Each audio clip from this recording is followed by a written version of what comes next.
Bienvenue à Code Zoé. Zoé est un tout petit mot grec qui signifie la vie éternelle. Et lorsque nous acceptons le Seigneur Jésus-Christ, c'est le premier cadeau vraiment que nous recevons parce que cette vie éternelle est communiquée à notre esprit. Notre esprit reprend vie et désormais nous avons une communion et une communication avec Dieu.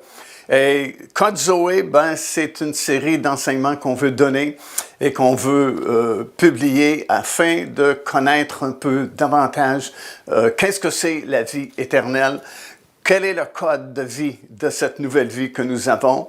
La parole de Dieu dit, lorsqu'une personne accepte le Seigneur Jésus-Christ, elle est devenue une nouvelle création. Les choses anciennes sont terminées et voici, dit la Bible, toutes choses sont devenues nouvelles. C'est une nouvelle façon de vivre.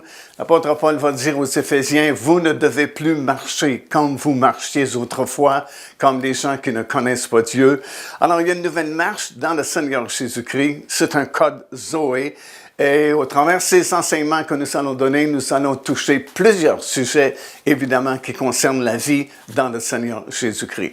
Actuellement, nous sommes dans une série d'enseignements concernant plusieurs événements prophétiques qui vont s'accomplir après le retour du Seigneur sur cette terre.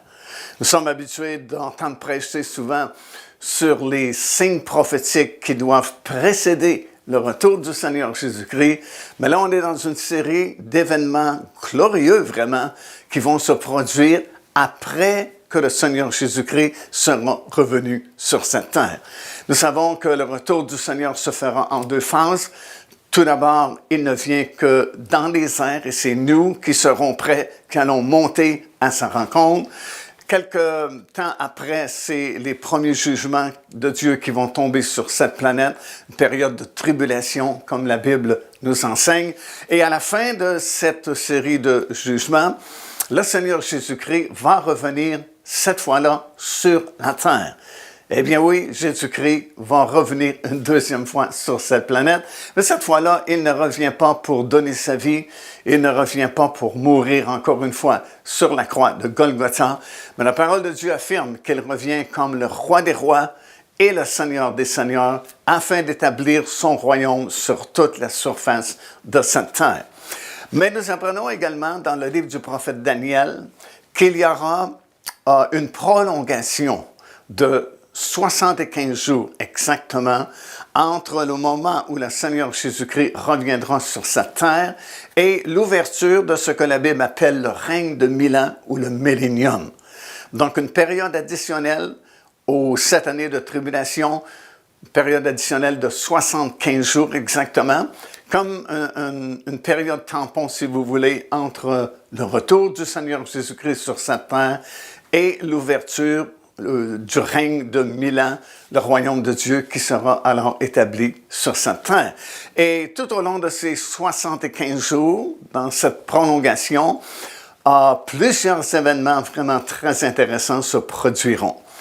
8 événements majeurs, en fait, vont se produire. On a vu déjà le premier événement, c'est-à-dire que lorsque le Seigneur Jésus-Christ sera revenu, la topographie de la planète va énormément changer, surtout au Moyen-Orient. Parce qu'effectivement, lorsque Jésus revient, ses pieds vont se poser sur le sommet de la montagne des Oliviers, qui est en face de la vieille ville de Jérusalem. La montagne se fendra par le milieu, comme nous dit le prophète Zacharie, et une très grande vallée sera formée. Les montagnes qui, présentement, entourent la ville de Jérusalem, selon le même prophète, vont reculer, et la toute petite montagne de Sion, qui existe toujours, bien sûr, dans la cité de David en Israël, va devenir la plus haute montagne du monde.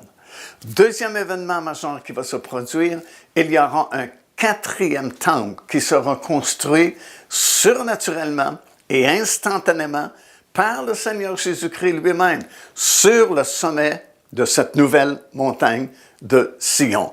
Déjà, il y a 2400 ans passés à peu près, le prophète Ézéchiel, alors qu'il était à Babylone, en captivité avec le peuple juif là-bas, a eu cette vision du 4e temple, ce temple qui va exister durant la période du règne de 1000 ans. Il l'a vu en vision.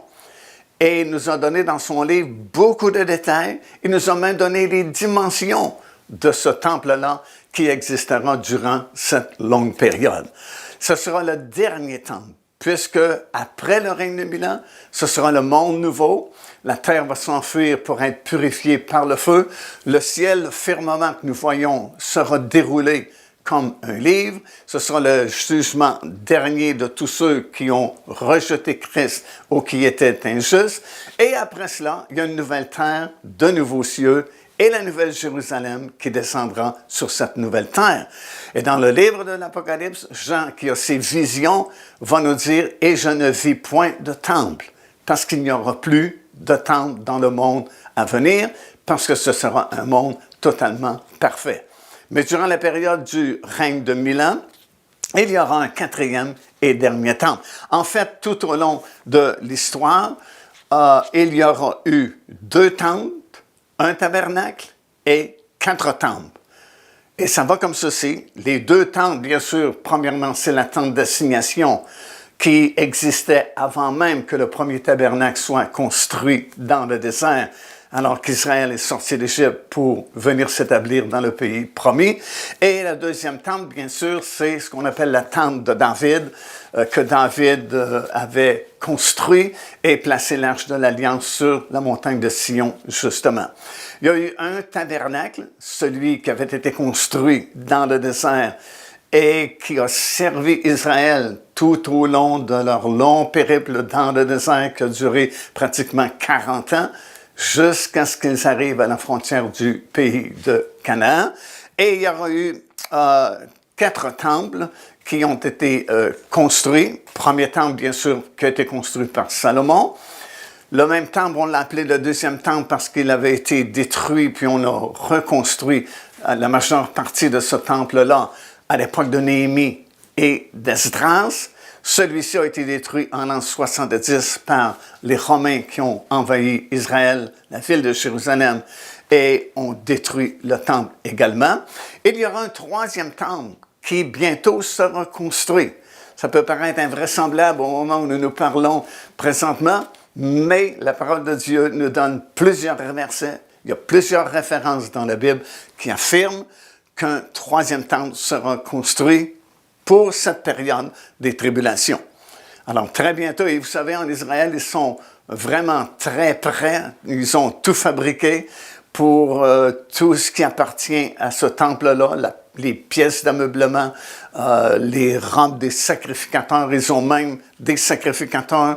Ils ont même un souverain sacrificateur qui déjà a été nommé en Israël.